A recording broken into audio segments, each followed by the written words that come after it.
Hey guys, Andrew here, and in this video I'm going to show you how to download and install Zotero on your Windows PC. Here on my desktop you can see that I have Zotero.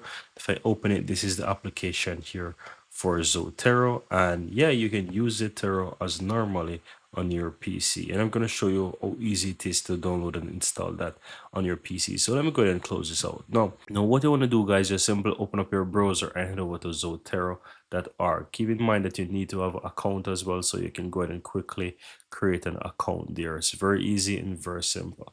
Right now on the homepage, here on the homepage, it tells you that you can download this for Mac, Windows, Linux, or iOS. Just simply click the download button and it will quickly take you over to this page where you can get it for your Windows. It also has a Chrome connector as well that you can install to basically add Zotero to your Google Chrome. All you have to do is just simply download this, click on download 64-bit, and once it is finished downloading, you will have that available. You can double click and run it from here, or you can open up your file explorer on your PC and just double click and run this installer here. Once it is installed, you'll have Zotero on your PC like I did here. And that's it. That's how you go ahead and install Zotero on your Windows PC.